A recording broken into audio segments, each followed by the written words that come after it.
Vishnupad Paramhans परिव्रजकाचार्य अष्टोत्तरशत Shrimad AC Bhaktivedanta स्वामी श्रील प्रभुपाद की, श्री श्रीमद भक्ति सिद्धांत सरस्वती ठाकुर महाराज की, हरिनाम संकीर्तन की, निताय गौर प्रेमानंदी। दोनों माइक एक साथ लगाने की ज़रूरत नहीं है, एक एक करके बोलेंगे ना। तो अब वैसे भी यहाँ इस माइक को ऐसे कर दो, यहाँ से आने दो और इसको हटा दो, फिर मैं बोलना बंद कराओ, फिर वो माता जी बोलेंगे। उससे क्या होता है, दोनों का बड़ा अजीब सा लग रहा है। उसको थोड़ा साइड पे कर दो, नहीं तो उसको बाद में लगा देना। बस ठीक है, बाद में। इसको मैं ऐसा सोच रहा था कि थोड़ा इधर से लगा दो, इधर से लगा दो, फिर आप थोड़ा आएगा। केवल तो लंबा है वैसे नहीं, बाहर ऊपर से इधर से।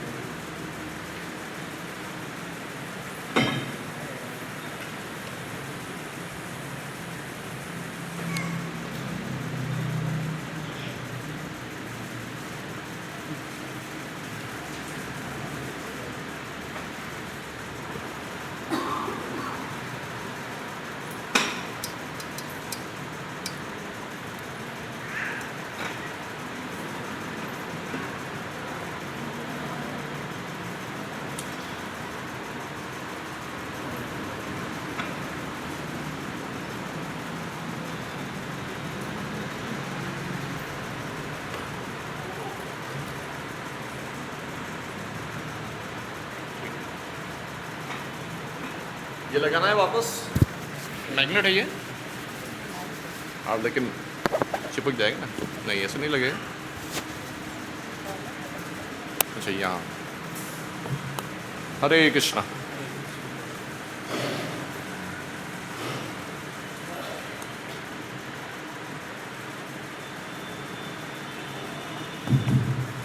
ओम नमो भगवते वासुदेवाय। ओम नमो भगवते वासुदेवाय। ओम नमो भगवते वासुदेवाय।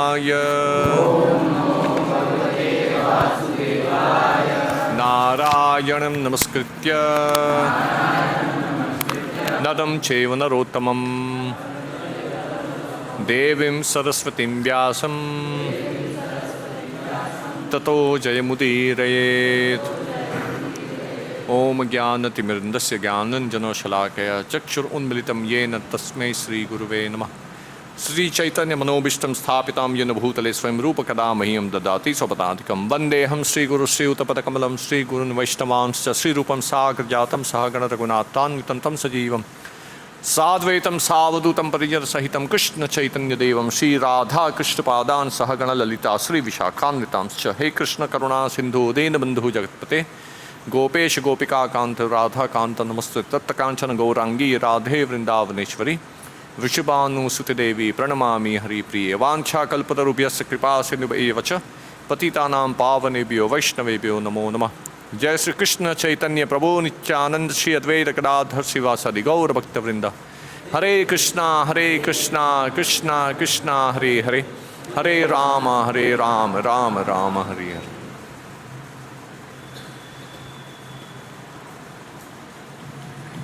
हरे कृष्णा।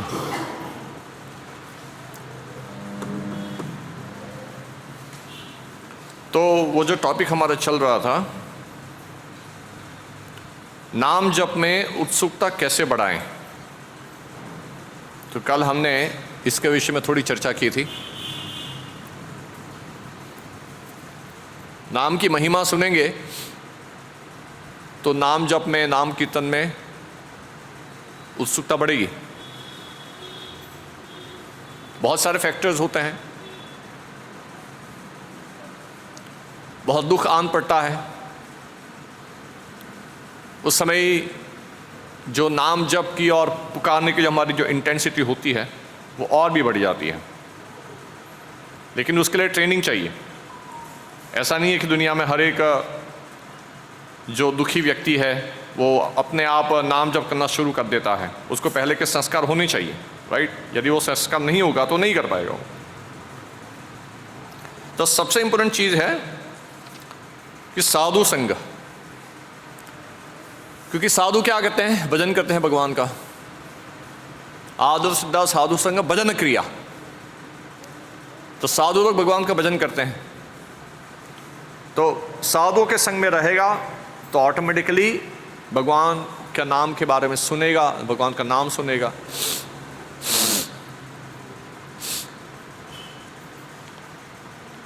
तो ऐसे करके ऐसे भक्तों का संग जो बहुत सिंसियरली भगवान के नाम का जप कर रहे हैं, उसके ऐसे भक्तों का संग करना, उनसे सुनना, नाम की महिमा पता चलेगी। हमारा संबंध, अभिधेय, प्रयोजन, ये तीन जो है उसके बारे में श्रवण करना। संबंध, हमारा नाम के साथ संबंध क्या है, फिर उसको साक्षात्कार करने की प्रक्रिया, उसको अभिधेय कहते हैं। और वो नाम जब से क्या प्रयोजन सिद्ध होने वाला है, क्या मिलने वाला है, लक्ष्य क्या है, उसको प्रयोजन तत्व कहते हैं। इसके बारे में सुनना, पढ़ना, अध्ययन करना, तो इससे हमारी नाम जप करने में उत्सुकता बढ़ेगी। और जैसे मैंने आपको कल बताया था, अनुभूति होना ज़रूरी है। नाम जप करते समय कुछ अनुभूति नहीं हो रही है, कोई रुचि बिल्कुल भी डेवलप नहीं हो रही है, तो फिर लंबे समय तक नाम जप कर नहीं पाएगा, वो छोड़ देगा। कई लोग छोड़ के चले जाते हैं, मैंने कल बताया था। तो कैसे रुचि प्राप्त होगी? नाम के बारे में सुनना और नाम जप करते समय नाम को सुनना, है ना। वो नहीं सुनेंगे तो फिर धीरे धीरे नाम के साथ संबंध टूट जाएगा, नाता टूट जाएगा। और कुछ महिमा मैं बताऊंगा, नाम की महिमा, उससे और हमें कुछ प्रेरणा मिलेगी। तो भागवत में इस श्लोक आता है, सूर्य गोस्वामी परीक्षित को बताते हैं, कले दोष निधे राजन अस्ते को महान गुण कीर्तनादेव कृष्ण से मुक्त संग परम व्रजेत। कि कली जो है वो क्या है? दोषों का निधि है, दोषों का सागर है कली। यहां अत्र तत्र सर्वत्र केवल दोष ही दोष है और कुछ नहीं है। जैसे समुद्र के बीचों बीच आप खड़े रहोगे तो क्या होगा? आपको चारों दिशाओं में क्या दिखाई देगा? पानी दिखाई देगा और कुछ दिखाई नहीं देगा, उसके अलावा कुछ भी दिखाई नहीं देगा। तो कली ऐसा है, यहां दोष के अलावा कुछ भी नहीं है, दोष ही दोष है। हमें समझ में नहीं आता, हमें पहचान में नहीं आता, क्योंकि हमने कलयुग में ही जन्म लिया है, कलयुग की हवा पहले से ली है, कलयुग का ही पानी पिया है, कलयुग का ही खाना खाया है। इसलिए हम लोग कंपैरिजन करने के लिए कोई दूसरा फ्रेम ऑफ रेफरेंस है नहीं हमारे पास, इसलिए समझ में नहीं आता हमें कि पहले के युग में लोग कैसे होते थे। हम लोग शास्त्र पढ़ेंगे तभी पता चलेगा, नहीं तो पता नहीं चलता है। तो कलयुग सब दोषों का निधि है। दोष तो आप बाहर नौकरी धंधा कर रहे हैं, आपको पता ही है क्या क्या दोष है। वैसे ज़्यादा पता नहीं चलता है, क्योंकि मैंने बताया ना कि हम लोग कंपैरिजन करने के लिए कुछ दूसरा रेफरेंस नहीं है हमारे पास।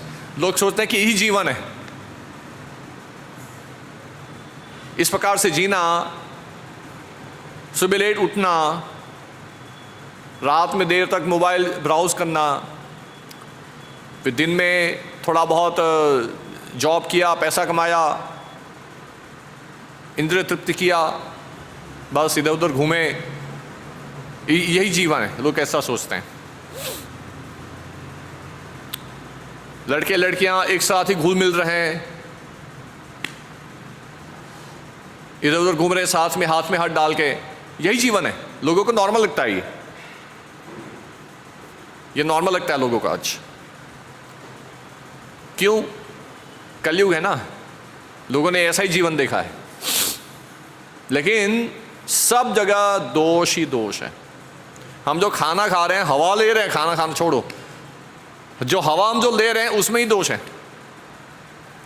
दुनिया भर का कार्बन डाइऑक्साइड, कार्बन मोनोऑक्साइड अंदर जा रहा है सिस्टम में, हमारे फेफड़ों में। लैंग्वेज में हमारा दोष है, भाषा में हमारा दोष है, सोच में दोष है, लोगों के साथ बातचीत करने में दोष है, जो खाना खा रहे हैं उसमें भी दोष है, जिस प्रकार की जीविका का साधन लोग लेकर बैठे हैं उसमें दोष है। कहां भाग के जाओगे आप? जब भागवत में ऐसा बोला है कि कले दोषो निधे राजन, शुकदेव गोस्वामी ने ऐसे ही कुछ भी रैंडमली नहीं बोल दिया, एकदम मीनिंगफुल है वो। तो कली जो है सही में दोषों का निधि है। लोग पाप पुण्य का विचार नहीं करते हैं कलयुग में। आज पाप क्या है वही नहीं पता है, पुण्य क्या है वही नहीं पता, और ऐसी कोई चीज होती है वही नहीं पता है, पुनर्जन्म होता है वही नहीं पता है, और कोई बताते तो मानना नहीं चाहते हैं। क्यों? क्योंकि मानेंगे तो फिर अपने कर्मों की रिस्पॉन्सिबिलिटी लेनी पड़ेगी। पुनर्जन्म होता है, फिर से मेरा जन्म होगा, और अनादिकाल से मैं अनेक योनियों में जन्म ले चुका हूं, तो लोग स्वीकार नहीं करना चाहते हैं। क्यों? वो स्वीकार करेंगे तो अभी मैं जो कर्म कर रहा हूं उसके जो परिणाम है मुझे अगले जन्म में भुगतने पड़ेंगे, वो उनको मानना पड़ेगा। तो उनके लिए फॉर्मूला है इग्नोरेंस इज ब्लिस, नहीं पता है वही अच्छा है, ये उनका फॉर्मूला है। लेकिन आपके मानने ना में नहीं मानने से कुछ नहीं होगा। यहां जो पाप पुण्य आप मानो या ना मानो, यमराज तो उसका हिसाब किताब करते हैं। तो ये सब दोष हैं कलयुग में। मनुष्य जीवन का लक्ष्य क्या है? सबसे बड़ा दोष तो ये है कि लोगों को ये नहीं पता है कि मनुष्य जीवन का लक्ष्य क्या है, जीवन का लक्ष्य क्या है। ये लोगों को बिल्कुल आइडिया नहीं है क्या लक्ष्य है जीवन का। उसकी वजह से पशुवत जीवन जीते हैं। मनुष्य योनि में भी पशु की तरह पूरा जीवन पूरा वेस्ट कर देते हैं, पूरा डिस्ट्रॉय कर देते हैं। तो ये सब कलयुग के दोष हैं। धर्म लोगों को नहीं पता है, प्रायश्चित की विधि नहीं पता है, प्रायश्चित करना चाहिए वो नहीं पता है।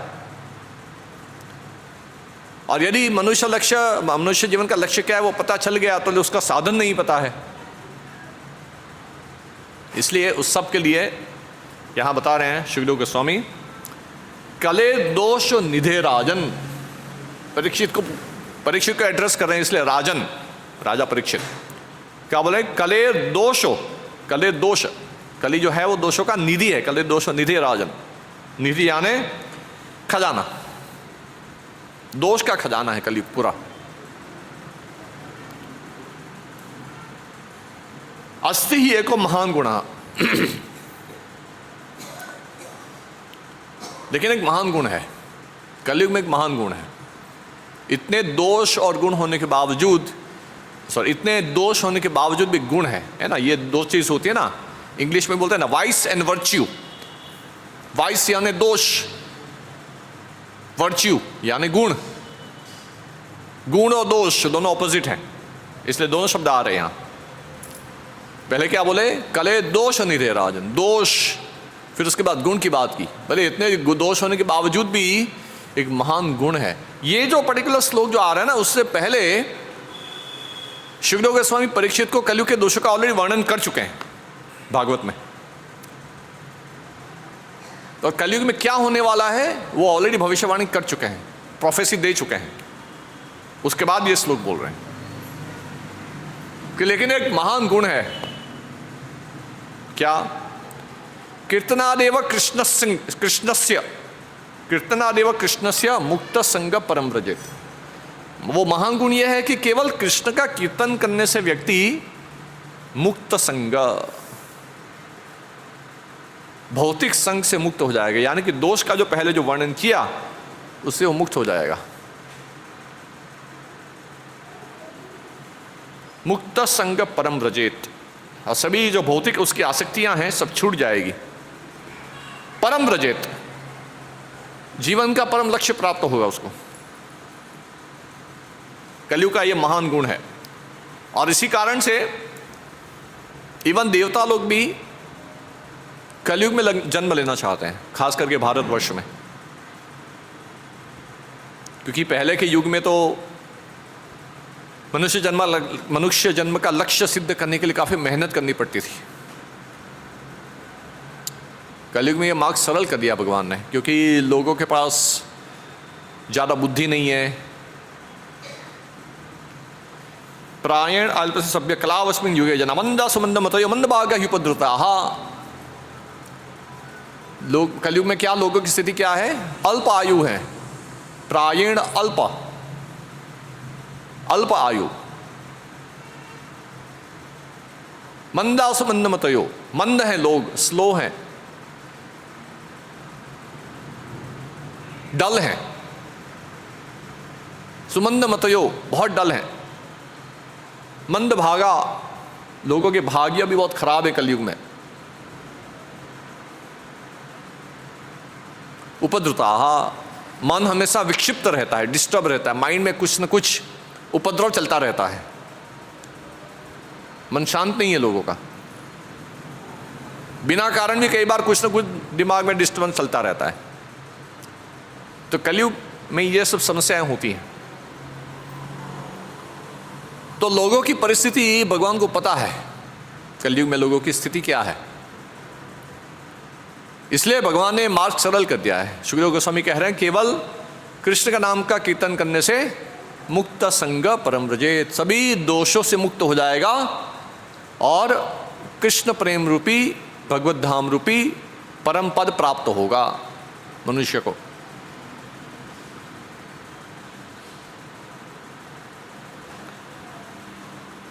श्री विष्णु रहस्य में बताया है, यदभ्यच हरिम भक्त्या कृते क्रतुशतेरपि फलम प्राप्नोत्य विकलम कलौ गोविंद कीर्तनात्। सतयुग में भक्ति भाव से सैकड़ों यज्ञों द्वारा भी श्री हरि की आराधना करके मनुष्य जिस फल को पाता है, वह सारा का सारा कलयुग में भगवान गोविंद का कीर्तन मात्र करके प्राप्त कर लेता है। एक एक यज्ञ करना बड़ा कठिन होता है, पहले के जो यज्ञ करते थे वो लोग। तो यहाँ बता रहे, जो सतयुग में जो लोग सैकड़ों यज्ञ करते थे, उससे जो फल मिलता था हरि की आराधना करके, वो केवल गोविंद का कीर्तन करने मात्र से कलयुग में प्राप्त हो जाता है। इतना सरल है। ध्यायन कृते यजन यज्ञ त्रेतायाम द्वापरे चयन यदाप्नोति तदाप्नोति कलो संकीर्त्य केशवम। विष्णु पुराण। सत्ययुग में भगवान का ध्यान, त्रेता में यज्ञों द्वारा यजन और द्वापर में उनका पूजन करके मनुष्य जिस फल को पाता है, उसे वह कलयुग में केशव का कीर्तन मात्र करके प्राप्त कर लेता है। और उसी प्रकार का एक श्लोक भागवत में भी आता है, कृते ध्यायते विष्णु त्रेतायाम यजतो मखै द्वापरे परिचर्यायाम कलो तद्धरि कीर्तनात्। सतयुग में भगवान विष्णु का ध्यान करने वाले को कृते ध्यायते विष्णु, कृत, सतयुग को कृतयुग बोलते हैं। क्यों ऐसा सतयुग को कृतयुग क्यों बोलते हैं? क्योंकि सतयुग में लोग जन्म से ही अकम्प्लिश्ड रहते थे। बोलते हैं ना, मेरा सब काम हो गया, मैं कृतकृत्य हो गया, कृतार्थ हो गया, ऐसा बोलते हैं ना। कृत अर्थ, अर्थ, अर्थ यानी कि मेरा जीवन का पर्पस, उसको अर्थ बोलते हैं, ऑब्जेक्टिव। अर्थ के बहुत सारे मीनिंग है। अर्थ का अर्थ ये भी होता है जीवन का लक्ष्य। जैसे पुरुषार्थ, 4 पुरुषार्थ बताए गए हैं ना मनुष्य के, धर्म अर्थ काम मोक्ष, वहां भी पुरुष अर्थ, अर्थ शब्द का प्रयोग किया गया है। तो बोलते कृतार्थ हो गया, मैं कृतार्थ हो गया। मतलब क्या? कृत अर्थ, मेरे जीवन का लक्ष्य सिद्ध हो गया, इट इज अकम्प्लिश्ड। तो कृतयुग में सभी के जीवन का लक्ष्य पूरा हो जाता था। मनुष्य जीवन का लक्ष्य यानी कि भगवत प्राप्ति, वो लोगों का पूरा हो जाता था। इसलिए सतयुग को क्या बोलते हैं? कृतयुग बोलते हैं। कृत हो गया, अकम्प्लिश्ड, डन, लक्ष्य सिद्ध हो गया, भगवान को प्राप्त करने का लक्ष्य सिद्ध हो गया, इसलिए उसको बोलते हैं। ज्यादातर लोगों को ऐसे ही होता था, मेजॉरिटी भगवान के धाम में चले जाते थे। तपस्या करके, यज्ञ करके, लेकिन मेन जो रहता था ध्यान करके। कृते ध्यायते विष्णु, विष्णु के ऊपर ध्यान करके। इसलिए सतयुग में युग धर्म क्या था? विष्णु के ऊपर ध्यान करना। अष्टांग योग पद्धति है। अष्टांग योग पद्धति क्या है? यम नियम आसन प्राणायाम प्रत्याहार धारणा ध्यान समाधि। तो ये सतयुग में जन्म लेने वाले जो लोग थे उनको स्वतः ये आता था, उनको प्रैक्टिस नहीं करना पड़ता था। वो उस प्रकार की स्किल लेकर ही पैदा होते थे। इसलिए विष्णु के ऊपर ध्यान करना वो इजीली कर पाते थे। तो उनके आयुष्य भी लंबा होता था, उनका 1 लाख साल जीते थे।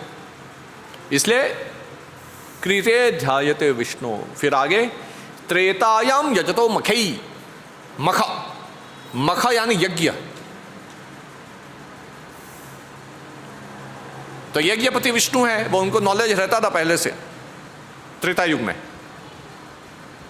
जैसे त्रेता युग में लोग भगवान को कैसे प्राप्त करते थे? बहुत प्रकार के ह्यूज बड़े बड़े यज्ञ करके, कॉस्टली यज्ञ, और उसमें जो ब्राह्मण जो मंत्र पाठ करते थे वो बहुत एक्सपर्ट होते थे। मंत्र बोलने में, मंत्र उच्चारण करने में एक गलती नहीं करते थे। और जो सामग्रियां होती थी एकदम शुद्ध होती थी, ब्राह्मण भी शुद्ध होते थे। तो यज्ञों में आहुति डाल के यज्ञपति विष्णु को प्रसन्न करते थे। इसलिए त्रेतायाम यजतो मखई, द्वापरे परिचर्यायाम, द्वापर में परिचर्या करके, यानी कि जैसे अभी विग्रह की पूजा करना, भगवान की श्री मूर्ति की पूजा करना, अर्चना करना, तो द्वापर युग में वो ऐसा करते थे। हम लोग कलयुग में इतना अच्छा नहीं कर पाते विग्रह सेवा, क्योंकि कलयुग में बहुत सारी सब चीज़ों में दोष है। फिर भी हमारे आचार्य ने हमें सिखाया है, तो उस प्रकार से हम लोग नारद पंचरात्र में जिस प्रकार से बताया उस प्रकार से हम लोग प्रयास करते हैं विग्रह सेवा करने का। लेकिन द्वापर युग में जो उनके स्टैंडर्ड रहते थे विग्रह सेवा के, उसकी हम लोग अभी आज कल्पना नहीं कर सकते कि विग्रह की जो सेवा होती थी, पूजा अर्चना जो होती थी, वो कितनी एलेबरेट, कितनी सिस्टमैटिक और कितने महंगे महंगे द्रव्यों का उपयोग करते थे। कितने महंगे महंगे भगवान को कपड़े पहनाते थे, कितने तो आभूषण, सोना चांदी रत्न, अनेक प्रकार के कीमती कीमती रत्न का श्रृंगार, मुकुट। हम लोग कलयुग में सोच भी नहीं सकते हैं उसके बारे में। थोड़ा सा आपको उसके ग्लिम्स, साउथ इंडिया के जो मंदिर हैं, अनंत पद्मनाभ मंदिर वगैरह जो हैं, है ना, बालाजी, वहाँ थोड़ा सा आपको थोड़ा सा उसका ग्लिम्स देखने को मिलेगा, उसकी झांकी देखने को मिलेगी। अदरवाइज कलयुग में हम लोग नहीं कर सकते एक्चुअली, थोड़ा बहुत। इसलिए हम आचार्य ने हमारी शक्ति के अनुसार दिया है, विग्रह सेवा भी साथ में करो। विष्णु धर्मोत्तर पुराण में भगवान विष्णु के मंदिर को कैसे निर्माण करना है उसकी विधि बताई है। वास्तु के बिना तो कोई मंदिर का निर्माण ही नहीं होता था। आजकल हम लोग वो भी नहीं कर पाते। मंदिर का निर्माण कौन सी भूमि में करना है, कहीं भूमि दोष तो नहीं है, वो भूमि की हिस्ट्री क्या है, वो पहले स्टडी होता था। फिर वास्तु के जो नियम होते हैं, 4 दिशा, कौन सी दिशा में क्या आएगा मंदिर में। और मंदिर भी एक सिंपल सा ढांचा नहीं होता था, बहुत ह्यूज प्रीमाइसिस रहता था मंदिर का। साउथ इंडिया में भी देखने को मिलते हैं अभी भी थोड़ा। एक अद्भुत नमूना उसका आपको देखने को मिलेगा कैम्बोडिया में, अंकोर वाट। अंकोर वाट में सबसे प्राचीन, सबसे बड़ा विष्णु मंदिर, जो अभी तो इंडिया में नहीं है, कैम्बोडिया तो साउथ ईस्ट एशिया, तो सबसे बड़ा विष्णु मंदिर। और क्या उसका स्ट्रक्चर है उसका, अकल्पनीय और इतना ह्यूज। इस प्रकार के मंदिर पहले होते थे। कितना तो यवनों ने उसको डिस्ट्रॉय कर दिया, औरंगजेब, तगलक, इन्होंने डिस्ट्रॉय किया ना सब। बहुत सारे मुस्लिम राजा आए, उन्होंने डिस्ट्रॉय कर दिया सब। तो उस प्रकार के मंदिर और उस प्रकार के जो विग्रह सेवा तो आज हम कलयुग में कल्पना भी नहीं कर सकते। इतनी गॉर्जियस, इतनी पॉम्पस सेवा होती थी भगवान के पहले। तो स्टैंडर्ड हम लोग कलयुग में फॉलो नहीं कर सकते। द्वापरे परिचर्यायाम, तो पहले के 3 युग में ये सब करके उनको तो सिद्धि मिलती थी, यानी कि वैकुंठ या गोलोक वृंदावन, वो गति कलयुग में कलो तद्धरि कीर्तनात्, कलयुग में केवल हरि कीर्तन से ही मिल जाता है। कि देखिए ये सब क्यों बता रहा हूं मैं, why am I being so elaborate. Imagine करो, जो पहले लोग इतनी मेहनत से भगवान को वर्शिप करके जो अपना लक्ष्य सिद्ध करते थे, कलयुग में हम केवल गोविंद का कीर्तन करने से प्राप्त हो जाता है।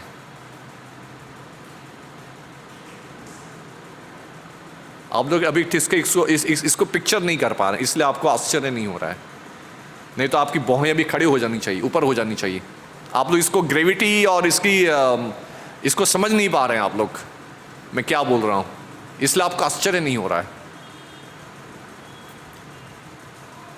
कलो तद्धरि कीर्तनात्, ये पहले के युग में जो इतनी मेहनत करके जो प्राप्त होता था, वो कलयुग में केवल मुंह हिलाकर केवल हरे कृष्णा कृष्णा कृष्णा हरे हरे, हरे राम राम राम हरे हरे, केवल इतना करने से मिल जाता है।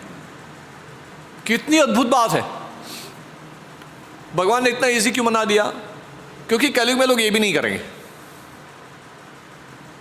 कलयुग में लोग इतने दुर्भाग्यशाली हैं, ये कलयुग में ये भी नहीं करेंगे, लोग इतना भी नहीं करेंगे, भगवान का नाम भी नहीं बोल पाएंगे।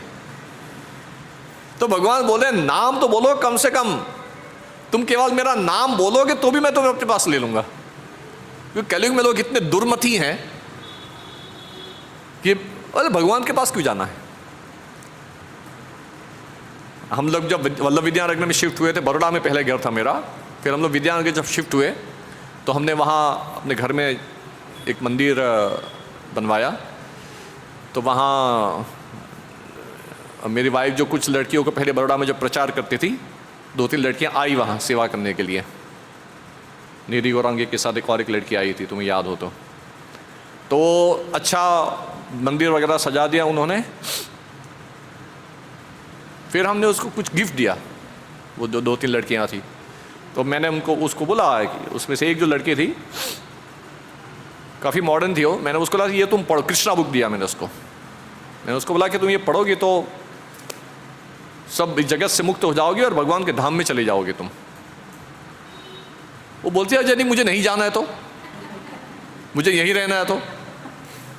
मैंने बोला तो मैं कुछ नहीं कर सकता, I am sorry, I am helpless. वो तुम्हारे और भगवान के बीच की बात है वो तो। ये मेंटालिटी है लोगों की, देखो ठीक है, वो कुछ उसको श्रद्धा है तो आ गई थी थोड़ी सेवा करने के, लेकिन इतना फिलोसॉफिकल अंडरस्टैंडिंग नहीं था उसको। लेकिन लोगों के इग्नोरेंस है ये, लोगों को ये समझ में नहीं आता है कि इस जगत में कुछ है नहीं एंजॉय करने के लिए, उनको ये समझ में नहीं आता है।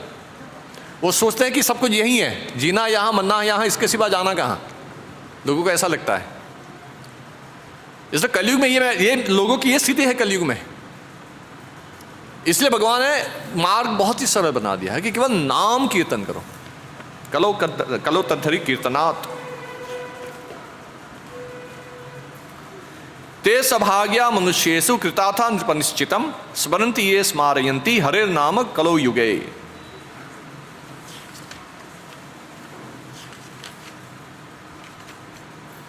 नरेश्वर, मनुष्यों में वही सौभाग्यशाली तथा निश्चय ही कृतार्थ हैं जो कलयुग में हरिनाम का स्वयं स्मरण करते हैं और दूसरों को भी स्मरण कराते हैं। बाकी सब कोई सौभाग्यशाली नहीं, बाकी सब दुर्भागी हैं।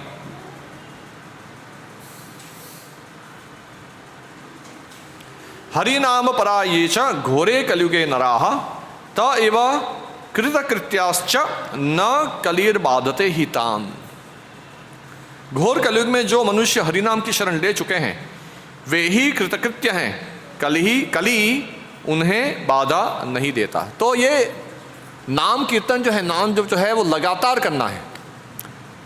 हम लोग क्या करते हैं कि इंद्रिय तृप्ति में तो हम लोग बहुत उदार हैं, इंद्रिय भोग विषय भोग जो करना है उसमें हम लोग बहुत उदार हैं, लेकिन नाम जप करने में बहुत कंजूस हैं, है ना। कुछ भोग करना है, एंजॉय करना है, उसमें तो हम लोग खूब पैसा लगाते हैं, खूब टाइम देते हैं उसको भोग करने के लिए, उसमें कोई कंजूसी नहीं करते हम लोग। भोग करने में कंजूसी नहीं है। कंजूसी किस में करते हैं? नाम जप में कंजूसी करते हैं। मिनिमम स्टैंडर्ड फॉलो करो। 16 तो 16 से एक आधी माला ज़्यादा नहीं होगी। कृष्ण खुद संदेश लेकर गए पांडवों का, युधिष्ठिर का, दुर्योधन के पास। अरे कम से कम 5 गांव तो दे दो, क्षत्रिय हैं, धर्म पक्का पालन कैसे करेंगे? क्षत्रिय तो उनको कुछ तो चाहिए ना शासन करने के लिए। 5 गांव दे दो, हस्तिनापुर नहीं दे दो, कोई बात नहीं। दुर्योधन ने क्या उत्तर दिया? सुई की जो अग्रभाग होता है, अणी जो है, उतना भाग भूमि भी नहीं दूंगा। तो कलयुग में लोगों का ये, हमारी भी इस प्रकार की मेंटालिटी है। 16 है तो 16 ही, 16 से एक माला ज्यादा नहीं करूंगा। और 16 भी जो बात कर रहा हूं तो जो कमिटेड डिवोटीज है उनकी बात करो, बाकी के तो नाम जप करते ही नहीं है। करते हैं तो बोले 1-2 में अटक जाते हैं, बस आगे नहीं बढ़ते हैं। तो इसमें कंजूसाई करते हैं। बाकी सब विषय में बहुत उदार हैं, भोग करने में तो खूब उदार हैं, खाने पीने में, घूमने में, मोबाइल खरीदने में, खर्चा करने में खूब उदार हैं। गर्लफ्रेंड और गर्लफ्रेंड के पीछे पैसा खर्च करने में खुद बर्बाद हो जाएगा लेकिन गर्लफ्रेंड को संतुष्ट कर देगा। ये लोगों की मेंटालिटी आज। लेकिन नाम जप में कंजूस। तो कैसे करना है? कीर्तनीय सदा हरि ही। नाम जप में कंजूसाई नहीं करना है, लगातार करते रहो, करते रहो, करते रहो, करते रहो। जितना करोगे उतना सुख पाओगे। चांड हरे कृष्ण एंड बी हैप्पी, है ना। रियल सही में अनुभव होगा। जो कलयुग में हरिनाम की शरण ले चुका है वो कृतकृत्य है, कली उन्हें बाधा नहीं दे पाएगा। हरे केशव गोविंद वासुदेव जगन्मय इतिरयंती ये नित्यम नहीं तान बाधते कली ही। बृहन्नारदीय पुराण। हरे केशव गोविंद वासुदेव जगन्मय, इस प्रकार जो नित्य उच्चारण करते हैं उन्हें कलयुग कष्ट नहीं देता। नहीं तो कलयुग बहुत कष्ट देने के लिए बैठा है हमें। कलयुग हम कष्ट पा ही रहे हैं, जन्म से हम लोग कष्ट पा रहे हैं कलयुग में। नहीं, गर्भावस्था से कष्ट पा रहे हैं, जन्म से पहले से ही। लेकिन जो कलयुग में हरिनाम की शरण देगा, नाम प्रभु की शरण देगा, कीर्तनीय सदा हरि, उसको कली बाधा नहीं पहुंचा पाएगा। ये अहन्निशम जगत धातुर वासुदेवस्य कीर्तनम कुर्वन्ति तान नरव्याग्र न कलिर बाधते नरान। नरश्रेष्ठ, जो लोग दिन रात जगत आधार वासुदेव का कीर्तन करते हैं उन्हें कलयुग नहीं सताता, है ना। तो ये विष्णु धर्मोत्तर पुराण जो मैंने पहले बताया कि जहाँ भगवान विष्णु के पूजन की विधि ज़्यादा बताई है। तो इस प्रकार से बहुत बहुत नाम की महिमा है। अभी श्याम प्रिया माता जी भी कुछ आपको कुछ बताएंगे, फिर समय बचेगा तो मैं कुछ और बताऊंगा आगे। Over to you. माइक लगा दो, माइक।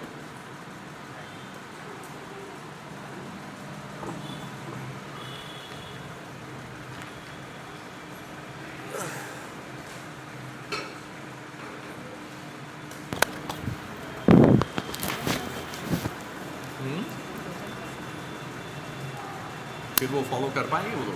वो तो गूगल में खोल लेंगे। कौन सा भजन? छोटा है तेरे गाँव? छोटा सा। कौन सा है? जीव जागो? नहीं।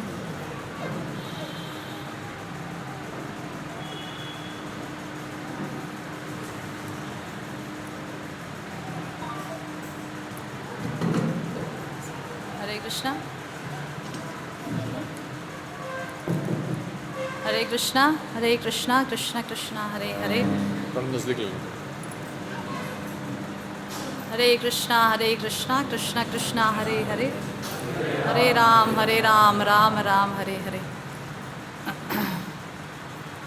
तो एक भजन गाएंगे, बोल हरि बोल, भक्ति विनोद ठाकुर के द्वारा है। अगर सभी के पास मोबाइल है तो कृपया अगर आप टाइप करेंगे बोल हरि बोल भजन बाय भक्ति विनोद ठाकुर, अगर आप गूगल पे टाइप करेंगे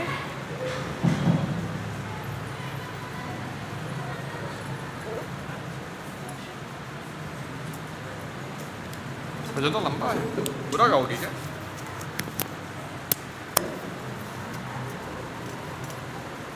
टाइम तुम्हारा उससे भी खत्म हो जाएगा।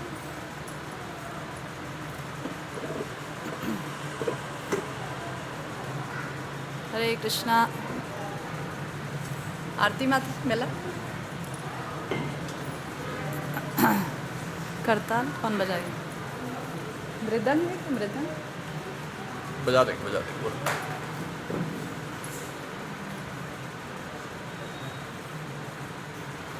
बोल हरि बोल, बोल हरि बोल, बोल हरि बोल, बोल हरि बोल, बोल हरि बोल, बोल हरि बोल, माने आनंद भाई बोल हरि बोल, माने आनंद भाई हरि बोल, बोल हरि बोल, बोल हरि बोल, बोल हरि बोल, बोल हरि बोल, बोल हरि बोल, जन्म में सुखे बोल हरि बोल,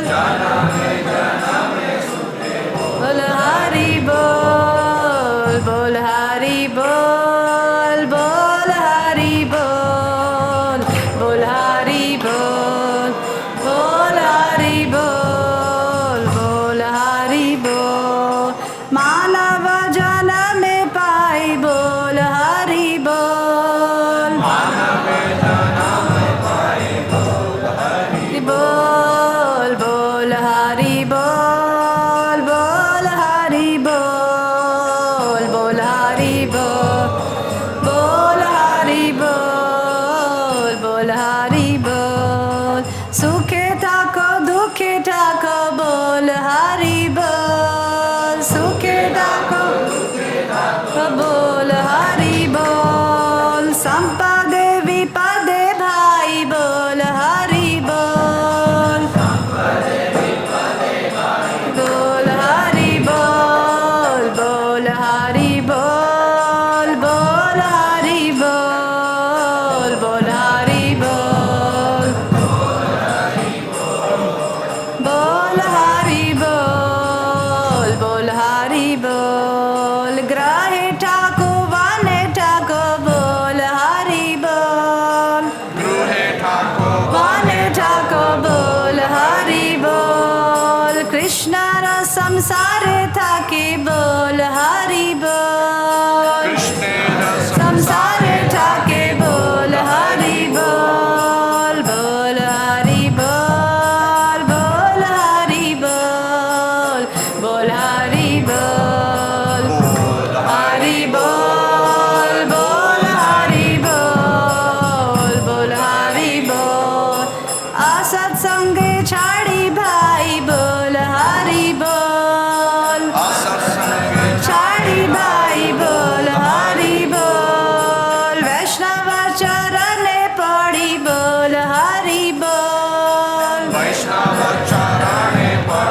बोल हरि बोल, बोल हरि बोल, बोल हरि बोल, बोल हरि बोल, हरि बोल, बोल हरि बोल, बोल हरि बोल, गौर नित्यानंद बोल, बोल हरि बोल, बोल,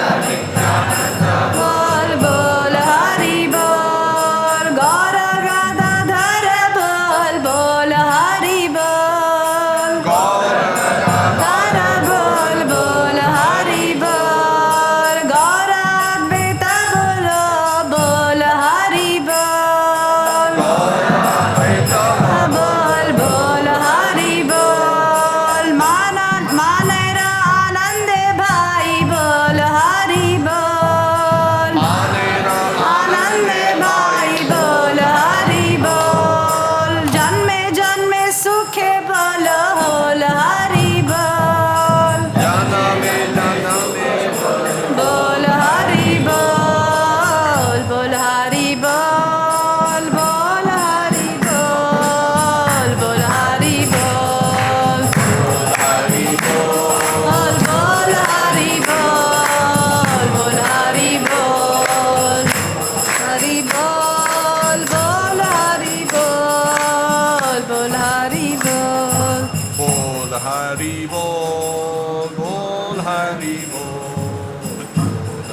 हरे कृष्णा, बहुत बहुत धन्यवाद ये अपॉर्चुनिटी देने के लिए, कि जब मुझे पता चला कि मुझे इस टॉपिक पे बोलना है, हरि नाम की महिमा या हरि नाम का क्या अपार फल है, तो मैंने प्रभु से बोला कि ये तो बहुत डिफ़िकल्ट टॉपिक है।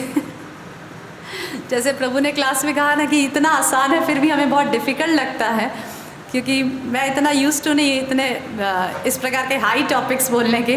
Generally I use to speak on स्त्री धर्म और कैसे परिवार में गृहस्थ आश्रम, और फिर बच्चों को कुछ इंस्ट्रक्शंस देना है, how to raise children in Krishna consciousness. These topics are very ये सब टॉपिक्स मेरे लिए काफ़ी कॉमन है, पर जब प्रभु को मैंने थोड़ा इंसिस्ट भी किया कि मेरे लिए कुछ डिफरेंट टॉपिक रखो, पर देन आई थॉट, फिर मैंने बच्चों से इस बारे में डिस्कस भी किया, तो उन्होंने कहा, स्पेशली मेरा बड़ा बेटा, बोले मामा आप तो तैयारी करो, आपका किसी को फ़ायदा होना हो, सबसे पहले आप उसके ऊपर चिंतन कर रहे हो तो आपको ज़रूर लाभ होगा। तो 2-3 दिन से मैं लगातार इस टॉपिक के बारे में सोच रही थी, सुन रही थी, क्या बोलूँ, कौन सा श्लोक क्या कोट करूँ। तो मुझे ऐसा फील हो रहा था जब मैं आ रही थी कि अच्छा मुझे श्रवण हो गया कि हरिनाम की महिमा बोलना है तो दूसरों की श्रद्धा बढ़ा ना पाऊँ, पर मेरी श्रद्धा ज़रूर इस आयोजन की वजह से, इस कार्यक्रम की वजह से दृढ़ हुई है हरिनाम पे। तो एक्चुअली कुछ समय से 7 दिन से पता नहीं यहाँ से कुछ बच्चे जुड़े कि नहीं, पर मैं हर समर वेकेशन में जब भी गुरुकुल से यहाँ आती हूँ छुट्टियों में, काफ़ी बड़ी छुट्टियाँ होती 1.5 महीना के लगभग, तो बच्चों का एक 7 दिन का कोर्स करती हूँ। जैसे पिछली बार भागवतम विजडम टेल्स किया था, फिर महाभारत विजडम टेल्स, तो इस बार एक नया टॉपिक लिया था मैंने, विजडम फ्रॉम नेचर। मुझे नहीं पता यहाँ कुछ बच्चे जुड़े नहीं कि नहीं जुड़े सूरत से। मैंने आरती माता जी को शायद उसका पोस्टर भी फॉरवर्ड किया था, पर काफ़ी बच्चे जुड़े थे, लगभग 100-150 बच्चे थे क्लास में। तो ये बहुत ही एक्चुअली एक अच्छा टॉपिक था, इसमें काफ़ी कुछ मुझे भी सीखने को मिला, क्योंकि बच्चों को सिखाना था किस प्रकार से हम इस नेचर से, और ये ऐसा नहीं कि मैंने मन गढ़ंत कुछ सोच लिया और कुछ उपदेश दे रही हूँ, बिल्कुल नहीं। श्रीमद् भागवतम के 11वें स्कंद में आप पाएंगे महाराज यदु की अवधूत ब्राह्मण के साथ भेंट।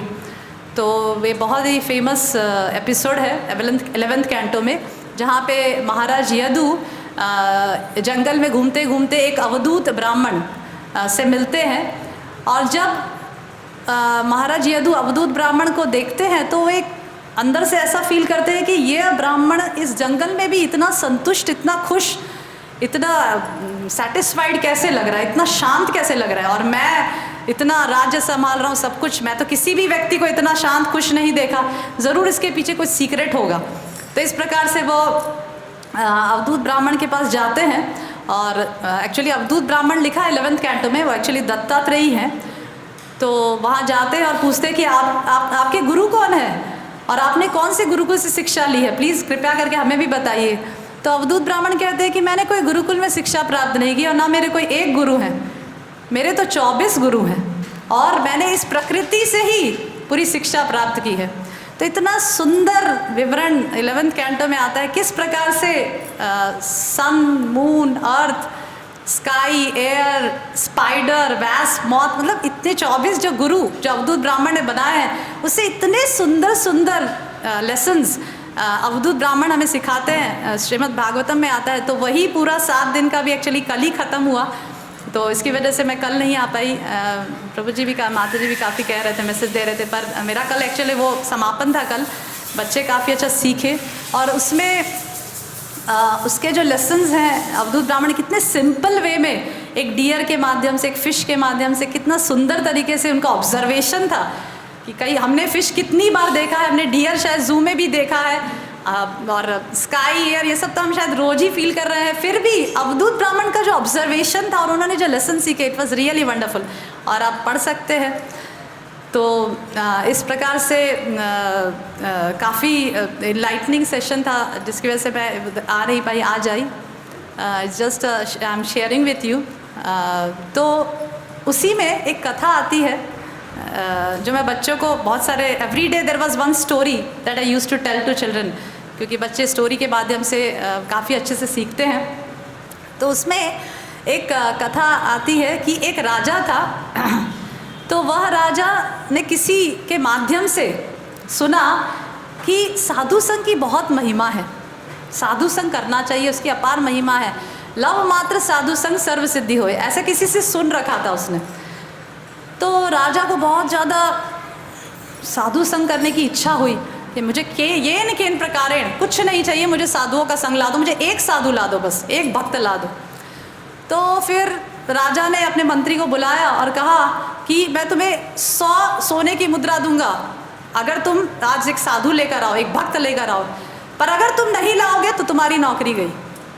तो मंत्री सोचा कि मुझे तो अभी तो लाना ही पड़ेगा, अभी तो नौकरी का सवाल हो गया। तो मंत्री जब ढूंढने निकला राज्य में, और साधु ने कहा था, राजा ने कहा था कि भाई ऐसा ऐसा भक्त दिखना चाहिए, धोती कुर्ता तिलक कंठी माला और हाथ में जप माला, हरि नाम करता हुआ, ऐसा सब दिखता है वो। तो मंत्री ने बोला ठीक है भाई, पर ऐसा व्यक्ति तो मैंने कभी देखा नहीं, पर ठीक है मैं प्रयास करूँगा। फिर मंत्री ढूंढता है ढूंढता है ढूंढता है, एक भी व्यक्ति उसको अपने राज्य में इस प्रकार का नहीं मिलता। शाम होती है, सोचता है आज तो मेरी नौकरी गई, फिर लौटता रहता है, राजा के पास आता रहता है। तभी वो देखता है कि एक पेड़ के नीचे एक कॉबलर एक मोची जूते रिपेयर करता रहता है, बहुत सिंपल सा लगता है। तो मंत्री सोचता है क्यों ना ये मोची ऐसे ही गरीब है, क्यों ना इसी मोची को कहूँ कि तुझे मैं 100 सोने की मुद्रा दूंगा, तू एक बार एक दिन के लिए साधु बन जाना, तो एक दिन के लिए धोती पहन ले, तिलक कर ले, कंठी वाला लगा ले और हरे कृष्णा तो कोई भी कह सकता है, कोई प्रॉब्लम नहीं, ज़्यादा बड़ी बात नहीं है, और थोड़ा बहुत गीता का उपदेश ये सब बोल देना। तो जाता है उसके पास, मंत्री उसके पास जाता है, मोची के पास, और कहता है कि तू एक दिन के लिए साधु बन जा, मैं तुझे 100 सोने की मुद्रा दूंगा। तो मोची सोचता है इतना तो मैं कितने समय से 10 साल में भी ना कमा पाऊँ, ठीक है जो आप कहोगे मैं वैसा ही करूँगा। तो फिर मंत्री उसके लिए धोती कुर्ता कंठी तिलक ये सब लेकर आता है और बोले कि चलो अभी ऐसा करना, हाथ में बीड़ बैग वगैरह ले लेना, और हरे कृष्ण कृष्ण कृष्ण हरे हरे, हरे राम राम राम हरे हरे, ये निरंतर करते रहना, इसको स्टॉप मत करना, क्योंकि लगना चाहिए ना कि भाई शुद्ध भक्त है, निरंतर भगवान का नाम लेते हैं। तो मोची बोला ठीक है जो कहोगे वो करूँगा, बस 100 सोने की मुद्रा मुझे दे देना एंड ऑफ द डे। तो फिर जाता है वो हरे कृष्ण जलते, और जैसे ही वो पहुंचता है और सेव्ड हेड शिखा और ऐसे ही भक्तों का रूप तो बहुत सुंदर होता है, देखते ही हमें थोड़ा सा आकर्षित करता है। तो जैसे ही वो राजा के महल में पहुंचता है, राजा जैसे ही उस भक्त के रूप में उसको देखते हैं, मतलब उस भक्त को देखते हैं, मोची को भक्त के रूप में देखते हैं, तुरंत खड़े हो जाते हैं सिंहासन से। अपने ऐसे सिंहासन में बैठे होते, विचार करते रहते, तुरंत सिंहासन से खड़े होते, और मंत्री बोलते हैं कि ये देखिए, इसने आपने कहा मैं लेकर आ गया। तो राजा बोलते अरे आइए आप सिंहासन पर बैठिए, मैं क्या सिंहासन पर बैठूंगा, आप इतने बड़े भक्त हो, आपकी महिमा इतनी अपरंपार है, आप प्लीज़ आप सिंहासन पर बैठिए। तो मोची जो मोची होता है, मतलब जो भक्त के रूप में होता है, वो हरे कृष्ण कृष्ण कृष्ण हरे हरे, हरे राम, ऐसे देखता है सिंहासन को, मतलब उसके अंदर तो बहुत अच्छा फील होता है कि अरे मुझे राजा ने सिंहासन दिया है बैठने के लिए। तो बोले ठीक है बैठ जाता। उसके बाद राजा तुरंत उसके चरणों में गिर जाता है, और तुरंत उसके पैरों से जो धूल होती है वो तुरंत अपने माथे, क्योंकि उसने सुन रखा है ये सब, जैसे हम कैसे सुनते हैं कि मेरे भक्तों की अपार महिमा है, उनकी चरण धूलि हमें सर पे लगानी चाहिए। तो तुरंत राजा उसके चरण की जो धूलि होती है वो तुरंत अपने सर पे लगाने लग जाता है, और कहता है कि अरे आप तो आप इतने महान हो, मेरा आधा राज्य मैं आपको देता हूँ। तो जो मोची होते हैं हरे कृष्ण कृष्ण ऐसे कहते हैं, क्योंकि उसको ऐसी ट्रेनिंग दे रखी है। वो मंत्री ने कहा कि जो भी कहे तुम तो हरे कृष्णा कहते हो, और कहना कि मुझे कुछ नहीं चाहिए, राइट। तो इस प्रकार से वो करता रहता है। फिर राजा कहता है कि कुछ उपदेश दीजिए। तो बोलता है हरे कृष्णा कृष्ण कृष्ण, यही गीता का सार है, सर्वधर्मान, 1-2 श्लोक सिखा देता है उसको, सर्वधर्मान परित्यज्य माम एकं शरणं व्रज अहम त्वां सर्वपापेभ्यो मोक्षयिष्यामि मा शुचः। बोले हाँ सही है, मुझे आप ही की शरण चाहिए थी, मुझे प्लीज़ आप ही की शरण देना। ऐसे करके बहुत खुश होता है। ऐसे करके पूरा दिन बीत जाता है, राजा भी खुश, मंत्री भी खुश, सब कुछ समाप्त होता है। फिर मोची कहता है बस अभी संध्या हो गया है, मुझे भगवान की वर्शिप, मुझे मेरी सेवा है भगवान की, मुझे जाना चाहिए। तो तुरंत उठ के और चला जाता है। ओके, उसके बाद फिर सब होता है, राजा मंत्री को 100 सोने की मुद्रा देता है, बोले बहुत खुश हुए, बहुत खुश, तुम्हारे तो बहुत अच्छा भक्त लेकर आए, चला जाता है। फिर मंत्री ढूंढता है, अरे अरे कहाँ गया मोची, क्योंकि मोची को कहा था कि भाई तुम ये भक्त का ढोंग करना, मैं तुम्हें 100 सोने की मुद्रा दूंगा। पूरे नगर में ढूंढता है, कहाँ गया वो मोची, कहाँ गया मोची। फिर ढूंढता ढूंढता ढूंढता देखता है नदी के किनारे बैठा है मोची और हरे कृष्णा कर रहा है। तो फिर मंत्री कहता है कि अरे बस ठीक है, अभी ढोंग खत्म हुआ, अभी तुम मोची हो गए, अभी बस ठीक है, ये लो तुम्हारी 100 सोने की मुद्रा। तो मोची कहता है मुझे नहीं चाहिए तुम्हारी 100 सोने की मुद्रा, अगर भक्त प्रिटेंड क्या बोलते हैं, अगर ढोंग करके भी, भक्त का ढोंग करके भी अगर राजा मुझे सिंहासन दे सकता है, आधा राज्य दे सकता है, तो एक सच्चा भक्त अगर मैं बन जाऊं तो मुझे क्या नहीं मिल सकता, राइट। तो इस प्रकार से वो इतना इंस्पायर होता है कि भक्ति इतनी महान है कि राजा तक उसके पैरों में गिर जाता है और उसके चरणों की धूल अपने सर पे लेता है। तो इस प्रकार से भक्ति इतनी महान है, भक्तों का संग इतना महान है। जैसे एक शिला प्रभुपाद का एक एनेक्डोट आता है, एक प्रसंग आता है, जहाँ पे आप देखेंगे ऐसे शिला प्रभुपाद के बहुत सारे प्रसंग हैं कि एक बार शिला प्रभुपाद प्लेन में चल रहे थे तो अपने डिसाइपल्स के साथ, तो शिला प्रभुपाद जो एयर होस्टेस थी, प्लेन में जो एयर होस्टेस थी, वो प्लेन चल गया, उड़ गया, और एयर होस्टेस बहुत अच्छी थी। उस देखिए कोई साधु वाधु हैं, कुछ डिसाइपल्स हैं, कुछ साधु के कुछ शिष्य वगैरह हैं। तो सिर्फ आके पूछा, एयर होस्टेस ने पूछा कि आपको कुछ लाऊं, फ्रूट्स लाऊं, फ्रूट्स, दूध, क्योंकि साधु है, ये सब तो प्लेन का नहीं खाएंगे, तो फ्रूट्स वगैरह की व्यवस्था करूं। तो शिष्यों ने शिला प्रभुपाद से पूछा, तो शिला प्रभुपाद बोले ठीक है, कट फ्रूट्स। तो एयर होस्टेस अच्छे से फ्रूट्स कट करके लेकर आई, शिष्य ने फिर ऑफ़र किया और प्रभुपाद को दिया, प्रभुपाद ने फ्रूट्स खाया। फिर कुछ समय हुआ, प्रभुपाद ने अपने बैग में से कुछ पफ्ड राइस, मुरमुरा जिसको बोलते हैं गुजरात, ममरा निकाला और शिला प्रभुपाद प्रसाद लेने लगे। फिर ममरा लेते रहे प्रभुपाद, और उसके बाद जब प्रभुपाद संतुष्ट हो गए तो तुरंत वो प्लेट शिष्यों को दे दिया। और जैसे ही शिष्यों के पास प्लेट पहुंची, तुरंत शिष्य सब लोग बोले मुझे, क्योंकि महाप्रसाद है वो भी शिला प्रभुपाद का। तभी वो एयर होस्टेस देखी, अरे वाह, ये ममरा तो बड़ा ही सस्ता और सभी जगह उपलब्ध है, ऐसा क्या है इसके अंदर। तो एयर होस्टेस भी आई पीछे से और तुरंत उसने प्लेट में हाथ डाला और मुंह में डाल दिया, क्योंकि उसको लगा कि ममरा तो इतना कॉमन है भाई, इतना ज़्यादा क्या है इस ममरे की, सारे शिष्य टूट पड़े एकदम ममरा के पीछे, तो ज़रूर कुछ ही स्पेशल होगा। तो उसने तुरंत ममरा खा ली। वो समाप्त हो गया। शिला प्रभुपाद अपने जहाँ जाना था उनको वहाँ चले गए, शिष्य भी चले गए। कुछ साल के बाद जो शिष्य थे वो लोग संकीर्तन कर रहे थे, मतलब कीर्तन कर रहे थे सड़क पे, तो वो एयर होस्टेस जो प्लेन में देखी थी उसको देखा। मतलब वहाँ पे कुछ मंदिर का कुछ संघ था, कुछ आयोजन हुआ था, वहाँ पे वो एयर होस्टेस साड़ी वाड़ी पहनकर तिलक धारण करके कंठी माला बीड़ बैग लेकर जप कर रही थी। तो यार तुरे शिष्य ने सोचा, अरे ये तो वही एयर होस्टेस है जो हमें प्लेन में जिसने छीन के मरमरा ले लिया था। तो तुरंत वहाँ गए, बोले अरे आपने पहचाना हमें? बोले हाँ आप वही है ना जो आपने जो साधु का जो महाप्रसाद अब तो उसको सारी टर्मिनोलॉजी पता चल गई थी कि आपने वो जो साधु का जो महाप्रसाद मुझे मिला, उसके बाद पता नहीं क्या हुआ, मुझे चित्त में इतनी शुद्धि हुई, मेरे मन में इतना परिवर्तन आया कि मैं सब छोड़ छाड़ के भगवान के कीर्तन और स्मरण में लग गई। तो इस प्रकार से शिला प्रभुपाद का थोड़ा सा संग अगर प्राप्त होता है, साधु संग कितना हम सोचते हैं कि साधुओं का संग ठीक है, लव मात्र साधु संग सर्व सिद्धि हो, राइट। तो इसीलिए इस प्रकार से कमिंग टू आवर टॉपिक, हरिनाम की अपार महिमा, जिससे हमें साधुओं के संग में समझ आता है। तो जब मैं इस टॉपिक के लिए प्रिपेयर कर रही थी तो मैं एक क्लास सुनी, उसमें बता रहे थे कि एक्चुअली ये भौतिक जगत है क्या। जैसे it's a love letter between two separated lovers. जैसे दो लवर्स बिछड़ जाते हैं तो कैसा होता है, this material world is like that. ये भौतिक जगत क्या है, ये दो प्रेमी एक दूसरे से बिछड़ गए हैं, और कृष्णा और हम जीव, हम एक दूसरे से बिछड़कर इस भौतिक जगत में रहते हैं, राइट।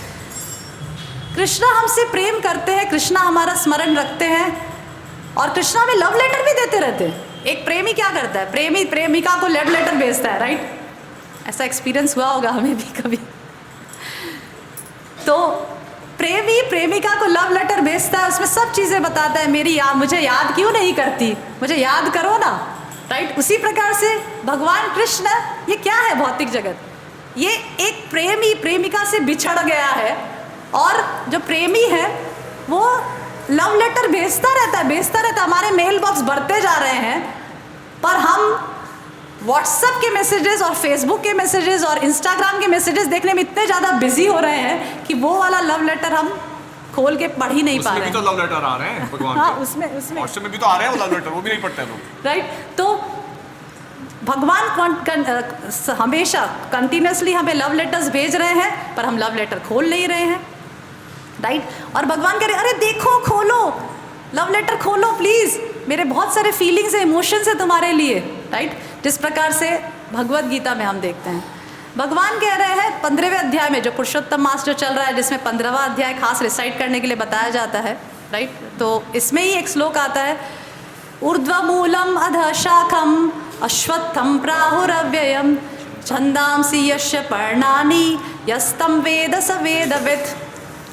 भगवान गीता के 15वें अध्याय में कह रहे हैं ऊर्ध्वमूलम अधः शाखम, ये जो भौतिक जगत क्या है, ऊर्ध्वमूलम, ये एक अश्वत्था पेड़ के साथ कंपेयर किए हैं।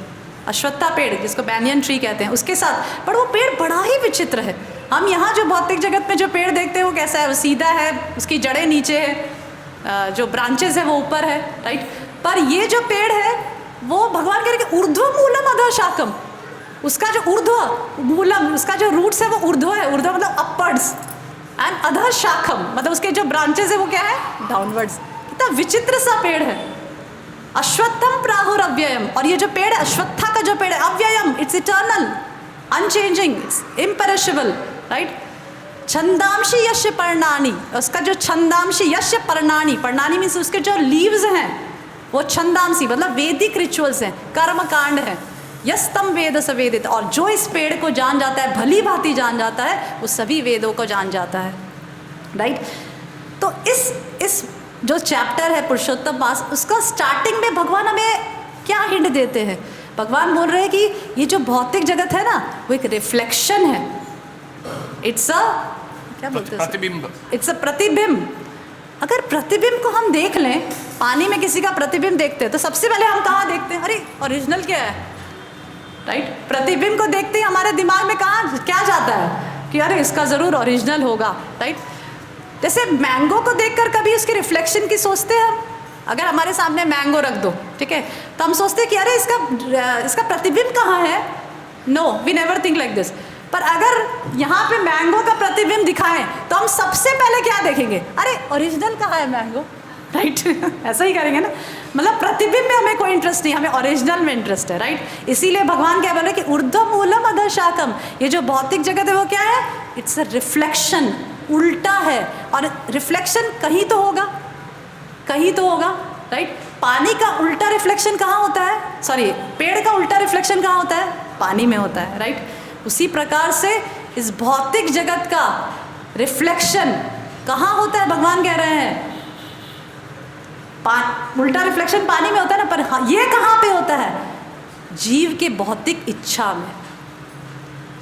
इस संसार का एग्जिस्टेंस तभी तक हमारे लिए है जब तक हमें हमारे अंदर भौतिक इच्छाएं हैं। जैसे ही संसार से सब प्रकार की भौतिक इच्छाएं मिट जाएगी, तब ये भौतिक जगत का कोई एग्जिस्टेंस हमारे लिए नहीं रहेगा। तो आप सोचेंगे अच्छा ये अदृश्य हो जाएगा क्या हमारे सामने से, नहीं, अदृश्य नहीं हो जाएगा, हम रहेंगे उधर ही। जैसे श्रीला प्रभुपाद, जैसे अन्य भक्त गोस्वामी, सब लोग भौतिक जगत में वृंदावन कहाँ रहते हैं, पर उनके लिए भौतिक जगत है ही नहीं। उनके लिए भौतिक जगत क्या है, आध्यात्मिक जगत ही है, क्योंकि वो भगवान से एक क्षण भी अलग महसूस नहीं करते, राइट। इसीलिए भगवान कह रहे हैं कि ये भौतिक इच्छाएं जब तक मनुष्य के अंदर है तभी तक इस भौतिक जगत का अस्तित्व तुम्हारे अंदर, तुम्हारे लिए है, राइट। ये भौतिक इच्छाएं जिसकी हम चर्चा कर रहे हैं, एक्चुअली देखा जाए तो ये भौतिक इच्छाएं ही हमारे सभी प्रॉब्लम्स का मूल कारण है। आप बोलेंगे कैसे? 6 प्रकार के इम्प्योरिटीज, 6 प्रकार की गंदगियां हमारे हृदय में बताई गई है।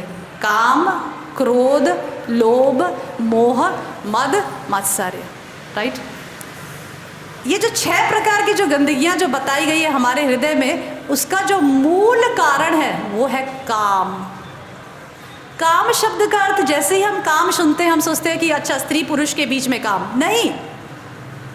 काम मीन्स भौतिक इच्छाएं। जैसे चैतन्य चरितामृत में लिखा है, आत्मेंद्र प्रीति वांछा तारे बले काम, कृष्णेंद्र प्रीति इच्छा धरे प्रेम नाम।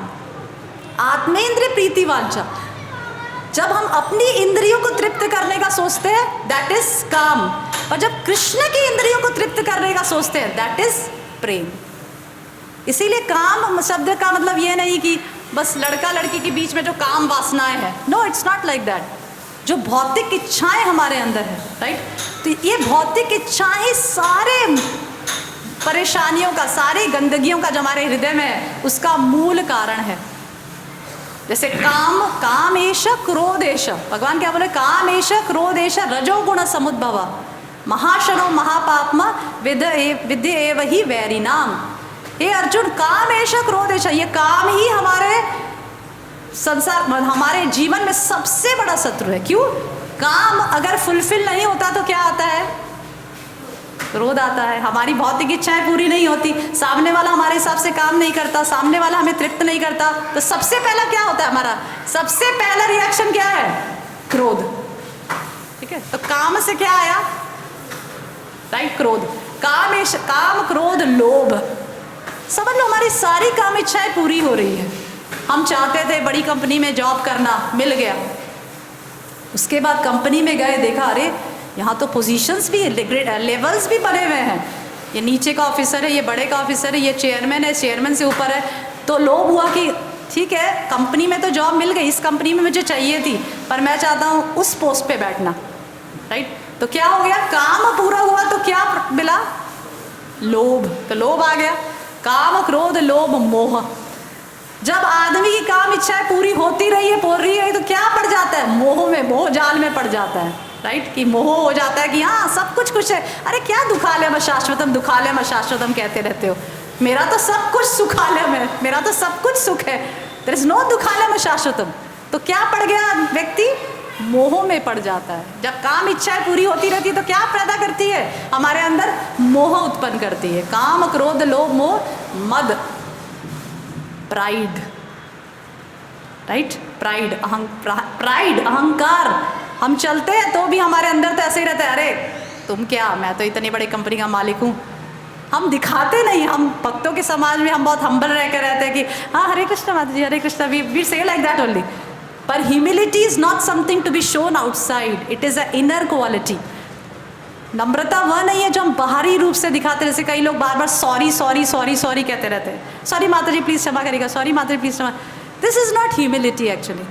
Humility is service, is a respect from inside. ये कोई चीज़ है जो अंदर से होना चाहिए, राइट। पर जब हमारी लगातार काम इच्छाएं पूरी होती है तो क्या होता है? मद, प्राइड, अंदर से कि अरे भगवान तो मुझे चप्पड़ फाड़ के दे रहे हैं, मुझे क्या ज़रूरत है किसी के सामने झुकने की, राइट। तो मद, और फिर आता है मात्सर्य, इन्वी, जेलसी। ये जेलसी कब आता है? जब हमारी काम इच्छा पूरी नहीं हो रही है तो हम देखेंगे अरे एप्लीकेशन तो मैंने भी डाला था, इसने भी अपने बेटे को एप्लीकेशन डाला था इस यूनिवर्सिटी में, मैंने भी डाला था, पर इसकी इच्छा पूरी हो गई, मेरी क्यों नहीं हुई? अच्छा ठीक है, मैं बताती हूँ, मैं कल से बात नहीं करूँगी, मैं कल से ये नहीं करूँगी, वो नहीं करूँगी, मैं तेरे से बोलूँगी नहीं। This is how we think कि जब हमारी काम इच्छाएं पूरी नहीं हो रही है इट कम्स मात्सर्य, इन्वी, राइट। तो देख रहे कि सभी प्रकार के क्षयों, जो गंदगियाँ हमारे हृदय में, उसका मूल कारण क्या है? भौतिक इच्छाओं का उत्पन्न होना, राइट। तो हृदय एक्चुअली जो हृदय में जो इतनी सारी गंदगियाँ बैठी है, तो शिला प्रभुपाद बहुत अच्छा उदाहरण देते हैं कि जिस प्रकार से देवकी के 6 पुत्रों के मरने के बाद भगवान का अवतरण हुआ, भगवान अपीयर हुए, राइट, भगवान का आविर्भाव हुआ, उसी प्रकार से, और हम जन्माष्टमी कितने धूमधाम से सेलिब्रेट करते हैं। तो एक्चुअली एवरीडे हमारे लिए जन्माष्टमी होनी चाहिए, क्योंकि जो हृदय है वो सभी प्रकार की गंदगियों से भरा है। इसीलिए उस हृदय में जब तक हम भगवान का उदय नहीं करेंगे तब तक वो सब गंदगियाँ जाएगी नहीं, राइट। इसीलिए आप देखेंगे कि अनेक शास्त्रों में जो टॉपिक है, जो हमारा हरिनाम की अपार महिमा, तो आई वाज जस्ट सर्चिंग कि अगर कोई भी शास्त्र आप खोलेंगे, स्पेशली जो 4 या 5 प्रमुख शास्त्र है, महाभारत, रामायण, चैतन्य चरितामृत, भगवद गीता, श्रीमद् भागवतम, ये 5 प्रमुख है जिसको हम बार बार इस्कॉन में सुनते हैं। बाकी तो अलग अलग पुराण, ब्रह्म वैवर्त पुराण और विष्णु पुराण और ये सब पुराण जो अलग अलग, जो नारद पुराण, अलग अलग जो पुराण, उसकी तो चर्चा हम इतना करते भी नहीं ना, वो हमारे पास इतना एक्सेसिबल है सभी लोगों के पास। पर ये जो 5 ग्रंथ है, गीता, भागवतम, चैतन्य चरितामृत, महाभारत और रामायण, ये एटलीस्ट इस्कॉन में जुड़ने के बाद हम बार बार सुनते रहते हैं। तो इसी 5 शास्त्रों में से हम देखेंगे कि हर एक शास्त्र में अल्टीमेट जो कंक्लूजन, जो निष्कर्ष जो निकाला है वह यही है कि हरि नाम ही सर्वोत्तम है, ठीक है। पर आप देखेंगे प्रत्येक शास्त्र में आप जाओ, कोई भी पुराण, कोई भी उपनिषद, कोई भी ग्रंथ आप खोलो, उसके निष्कर्ष में आप कंक्लूजन जब आप जाओगे तो इसमें यही लिखा होगा कि भगवान का नाम ही सर्वोत्तम है, हरि का नाम है, हरेर नाम हरेर नाम हरेर नाम एव केवलम, कलो नास्ते व नास्ते व नास्ते व गतिरन्यथा। पर आश्चर्य की बात क्या है, बहुत सुंदर मुकुंद माला स्तोत्र में 2 श्लोक मैं पढ़ूंगी। मुझे पता है टाइम ज़्यादा जा रहा है, पर क्योंकि ये सुबह का ही सेशन है, शाम का कुछ और सेशन है, सिर्फ 2 श्लोक मैं कहूँगी, क्योंकि अभी भगवान की असीम कृपा से मेरा जो छोटा बेटा है वो श्लोक मेमोराइज़ करने में बहुत ही एक्सपर्ट है, वैष्णव की कृपा है। तो अभी कुछ ही समय पहले उसने मुकुंद माला पूरा कंठस्थ किया, वीडियो भी बनाया, मैं आपके साथ शेयर करूंगी, पूरा कंठस्थ करके उसने वीडियो बनाया। 53 वर्सेस है मुकुंद माला, तो वो हर रोज़ बोलता रहता, हर रोज़ पूरा के पूरा 53 पाठ करता रहता था, मतलब याद भी करता साथ साथ। तो 1 या 2 श्लोक मुझे बहुत ही सुंदर, अगर आप इसके मीनिंग देखेंगे तो मैं थोड़ा शेयर करना चाहूँगी मीनिंग मुकुंद माला स्तोत्र। थोड़ा सा मैं इसका बैकग्राउंड बताती हूँ। मुकुंद माला स्तोत्र शिला प्रभुपाद ने इसकी अलग से पुस्तक इस्कॉन में पब्लिश कराई थी। मुकुंद माला स्तोत्र जो पुस्तक है वो राजा कुलशेखर के द्वारा प्रेयर्स हैं, प्रार्थनाएं हैं भगवान को। राजा कुलशेखर कौन है? एक्चुअली साउथ में 12 अलवर्स हैं, जैसे हमारे शास्त्रों में 12 महाजन बताए गए हैं, उसी प्रकार से साउथ इंडिया में 12 अलवर्स। अलवर्स कौन है? जो गंधर्व्स हैं, जो भगवान के अलग अलग क्या बोलते हैं ज्वेल्स हैं, जैसे कोई श्रीवत्स चिन्ह है, कोई कस्तूबा जेम है, कोई भगवान का शंख है, कोई भगवान की गदा है। तो ये सभी लोग भौतिक जगत में अलवर के रूप में जाने गए साउथ इंडिया में, राइट। उसी 12 अलवरों में से एक है राजा कुलशेखर, मतलब he was a king, okay, south India में थे, प्रचलित थे।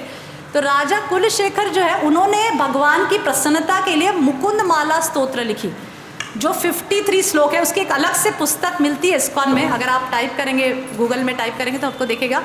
तो राजा कुलशेखर ने भगवान की प्रसन्नता के लिए काफ़ी, जिसमें से एक श्लोक आप काफ़ी सुने भी होंगे, शिला प्रभुपाद बार बार उसको अपने क्लासेस में बोला करते थे। कृष्ण त्वदीय पाद पंकज पंचरांतम अद्येव वे विशतो मानस राजहंस प्राण प्रयाण समया कफवात पित्ते कंठावरोधन विदो स्मरणम कुतस्ते। शायद आपने सुना होगा, ये बहुत सुंदर श्लोक है जिसका शिला प्रभुपाद कई बार अपने लेक्चर्स में वर्णन करते थे, और उनके गाए हुए भी है, शिला प्रभुपाद के द्वारा गाया हुआ भी ये है प्रेयर। तो उसी में से राजा कुलशेखर कह रहे हैं कि आश्चर्यवेतद्धि मनुष्य लोके सुधाम परित्यज्य विषम पिबन्ति नामानि नारायण गोचरानि त्यक्त्वा अन्यवाच कुहुका पठन्ति। आश्चर्य एतद्धि मनुष्य लोके, तो इतना सुंदर मुकुंद माला स्तोत्र में कुलशेखर बोले कि आश्चर्य होता है मुझे, किस चीज़ का? एतद्धि मनुष्य लोके, इन मनुष्यों को देखकर मुझे आश्चर्य होता है। राइट। आप देखिए आश्चर्य की बात है, इसके ठीक एक और जैसे आपने वो सुना होगा युधिष्ठिर महाराज की बहुत ही सुंदर जो लीला है महाभारत में, जहाँ पे जो यक्ष युधिष्ठिर महाराज से पूछता है कि सबसे बड़े आश्चर्य की वस्तु क्या है, तब युधिष्ठिर महाराज कहते हैं आहनि आहनि भूतानि गच्छन्ति यमालयम शेषः स्थावरम इच्छन्ति किम आश्चर्यम अतः परम, कि हर लोग इस संसार में कितने लोग मर रहे हैं, पर जो बच जाते हैं वो सोचते हैं कि अरे शेष स्थावरम इच्छन्ति, मैं तो स्थावर, ये तो उसके साथ हुआ है ना, एक्सीडेंट तो उसका हुआ है ना, सुसाइड तो उसके बेटे ने किया, मेरा थोड़ी ऐसा कुछ है, मैं थोड़ी मरने वाला हूँ, मैं तो स्थावरम इच्छन्ति, मैं तो स्थावर रहने वाला हूँ, किम आश्चर्यम अतः परम, ये कितनी आश्चर्य की बात है, राइट। उससे भी आश्चर्य की बात आप देखिए, उस तो ठीक है, उससे भी आश्चर्य की बात क्या है, सुलभन भगवान नाम जीवा च वसवर्तिनी तथापि नरकम यान्तिम किमाश्चर्यम अतः परम। बहुत सुंदर शास्त्र बताते हैं कि सुलभम भगवान नाम, ये भगवान का नाम कितना सुलभ है, ना पैसा लगता है, ना खरीदने जाओ, ना कोई स्टोर में जाना है, ना कोई मॉल में जाना है, ना कोई अमेजोन से ऑर्डर करना है, कितना इजी है, राइट। जीवा न वसीवर्तिनी, जीवा च वसवर्तिनी, और जीवा भी हमारे फिट है अंदर, ऐसा नहीं है कि अरे मैं तो मोबाइल लाना भूल गई, मैं कैसे भगवान का नाम, ऐसा भी कुछ नहीं है कि अरे माता जी मैं तो पेन लाना भूल गई, मैं लिखूं कैसे, अरे मैं तो नोटबुक लाना भूल गई, मैं कैसे बोलूं, मैं तो कैसे नोट डाउन करूं, ऐसा भी नहीं है। जीवा च वसवर्तिनी, जीवा भी हमारे मुंह में फिट है, राइट, भगवान का नाम भी सुलभ है, जीवा भी हमारे मुंह में फिट है, तथापि नरकम यान्तिम किम आश्चर्य, मतलब फिर भी कितने लोग रोज हर रोज नरक में जा रहे हैं, कितने बड़े आश्चर्य की बात है, राइट, कि जीवा हमारे मुंह में फिट है, भगवान का नाम लेने में कोई पैसा नहीं लगता, कोई फैसिलिटी नहीं चाहिए, कोई बहुत बड़े बड़े आपको एजुकेशन नहीं चाहिए, कोई डिग्री नहीं चाहिए, आप बच्चे हो बड़े हो जो बूढ़े हो, कोई भी कंडीशन में आप क्यों ना हो, आप पढ़े लिखे हो अनपढ़ हो, जो भी आप हो, राइट, पर फिर भी कितने सारे लोग ऐसे हैं जिन्होंने कभी जीवन में भगवान का नाम अपनी जीवा से नहीं लिया, किम आश्चर्य, मतलब कितने बड़े आश्चर्य की बात है, राइट। उसी प्रकार से कुलशेखर कह रहे हैं कि आश्चर्य में एतद्धि मनुष्य लोके, मुझे तो ये मनुष्य लोक में बहुत आश्चर्य लगता है, क्या सुलभम परित्यज्य विषम पिबंती, सॉरी सुधाम परित्यज्य विषम पिबंती, सुधाम भगवान का सुधा, भगवान का नेक्टर छोड़कर तज विषम पिबंती, सारे लोग विष पीने में लगे पड़े हैं। नामानि नारायण गोचरानी, भगवान नारायण का नाम कितना सुलभ है, त्यक्त्वा अन्य वचः कुहुका पठन्ति, भगवान का नाम छोड़कर, भगवान का नेक्टर सुधाम अमृत छोड़कर क्या कर रहे हैं, त्यक्त्वा अन्य वचः, सारे प्रकार के त्यक्त्वा, उसको छोड़कर अन्य सारी प्रकार की चर्चा अपनी जीवा से करते हैं, पर जैसे ही भगवान का नाम आता है हमारी जीवा टाइट हो जाती है, हार्ड हो जाती है, भगवान का नाम लेते ही हमारी जीवा हार्ड हो जाती है, और जाने जैसे ही कोई बोला अरे पड़ोस में क्या हुआ पता है आपको, हाँ हाँ क्या हुआ, कल कुछ हुआ था क्या, ऐसे तुरंत हमारी जीवा सारे कुछ जानने के लिए सॉफ्ट हो जाती है, और 50 चीज़ें हमारे मुंह से निकलने लग जाती है, और जैसे ही बोलो कि आप एक माला जब करेंगे, बाप रे 108 बार हरे कृष्णा बोलना पड़ेगा, माता जी बहुत डिफिकल्ट लग रहा है, नहीं हो पाएगा। आपका मंत्र भी बहुत बोलते हैं, आपका मंत्र भी बहुत बड़ा है, हाँ आपका मंत्र बहुत बड़ा है, पर अगर हम 15 घंटे चैट कर लें चलेगा, कुछ कितनी बकवास कर लें चलेगा, पर भगवान का नाम बहुत बड़ा है आपका।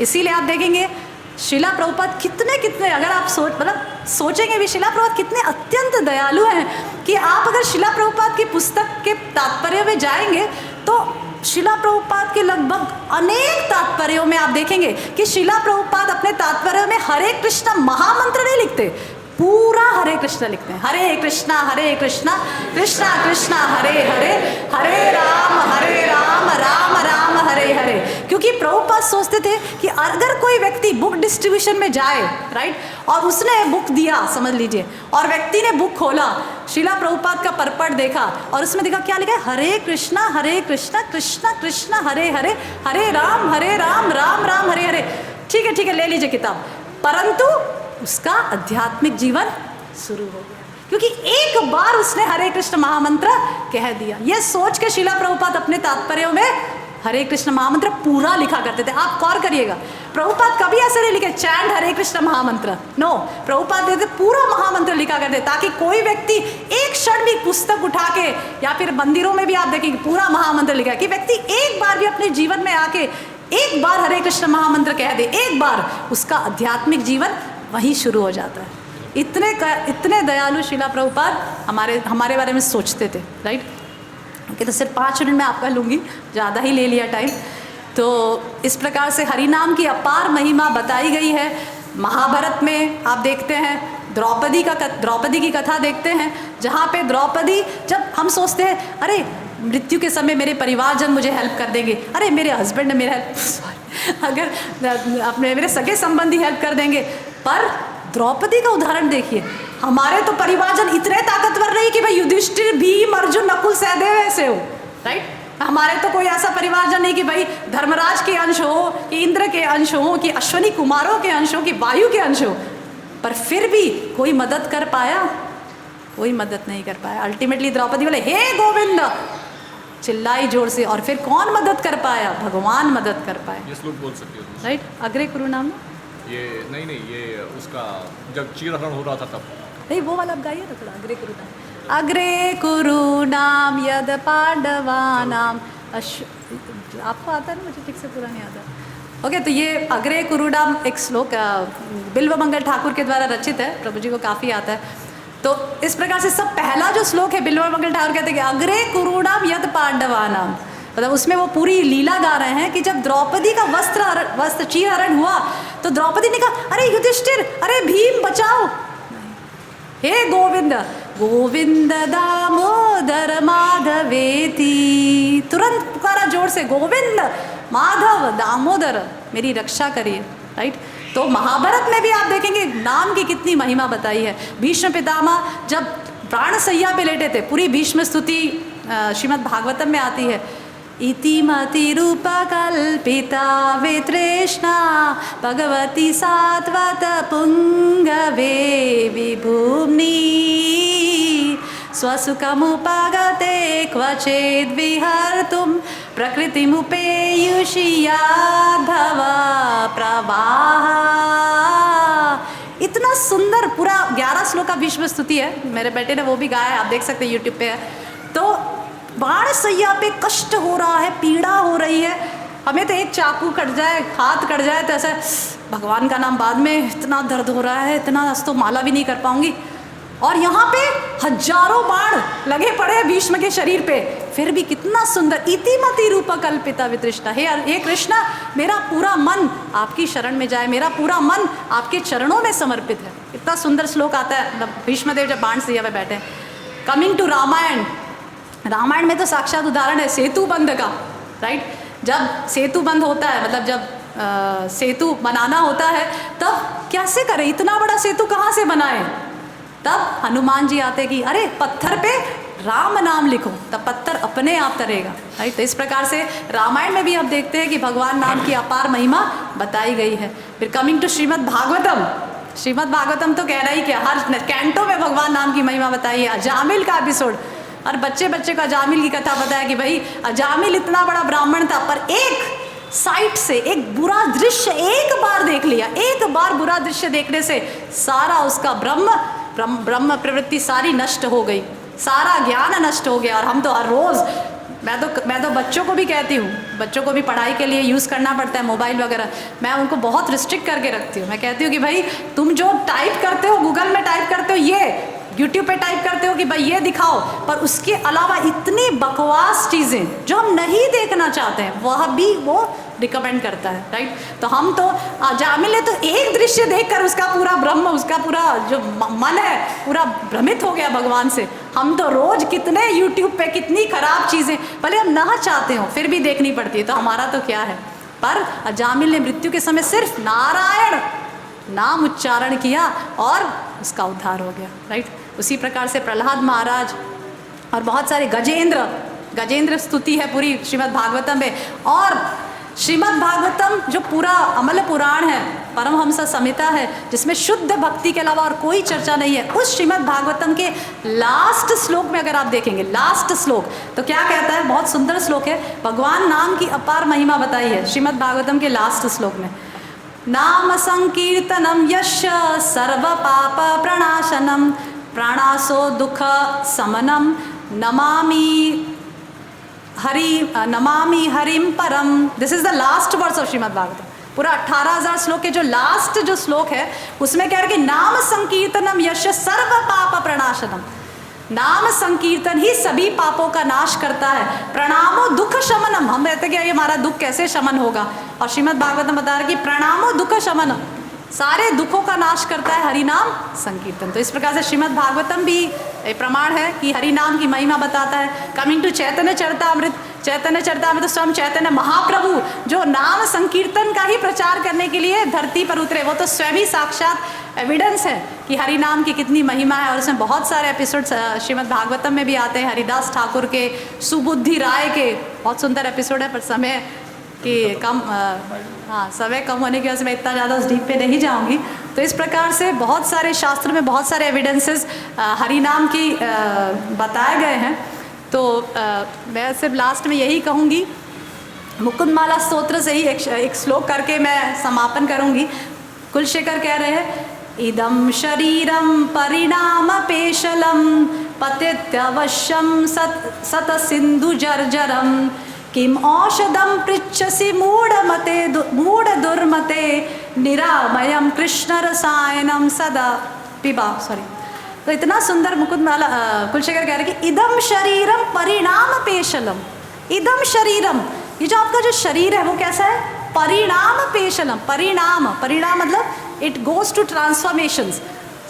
60 विकार होते हैं ना इस शरीर में, हमारे 6 प्रकार के विकार होते हैं। जन्म होता है, बड़े होते हैं, इट गिव्स बाई प्रोडक्ट्स, फिर डेथ। इस प्रकार के 6 प्रकार के विकार होते हैं। परिणाम पेशलम एंड इट्स लीड टू डिट्योरेशन, ये धीरे धीरे जर्जरित होता जाता है, राइट।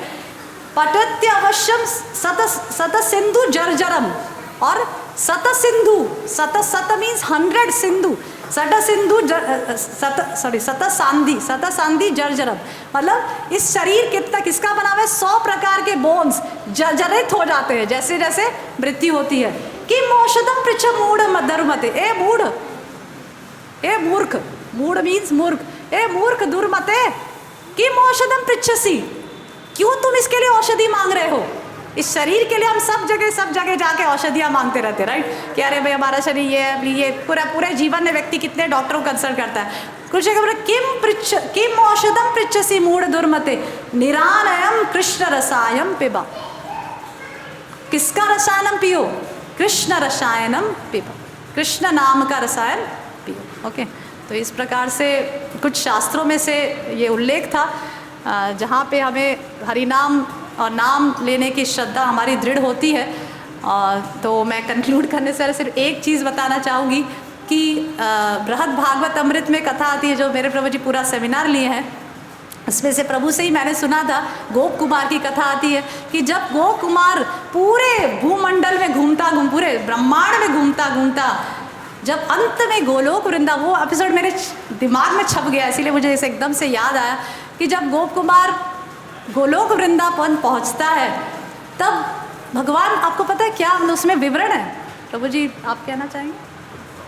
तो उसमें विवरण आता है कि भगवान दरवाजे पे खड़े हैं, गोलोक वृंदावन के दरवाजे पे खड़े हैं, और जैसे ही गोप कुमार प्रवेश करता है तुरंत उसको जोर से आलिंगन करते हैं और कहते हैं कि तुम कहाँ थे, मैं तुम्हारी कब से राह देख रहा था। तो इस प्रकार से गोप कुमार एक सही मतलब एक ब्राह्मण है जो जीव है इस भौतिक जगत में रिप्रेजेंट करता है। तो जब वो भूला भटका घूमता गोलोक वृंदावन में पहुँचता है तो भगवान उससे भी ज़्यादा प्रेम से उसे आलिंगन करते हैं और कहते हैं कि मैं कितने समय से तुम्हारा वेट कर रहा था और आज मैं बहुत प्रसन्न हूँ कि तुम मेरे पास आ गए। उसी प्रकार से हमारे पास इतनी उत्कंठा नहीं है भगवान के पास पहुँचने की, पर भगवान हमसे ज़्यादा एंशियस है हमें प्राप्त करने के लिए। Okay, thank you so much for Hare Krishna. Hare Krishna.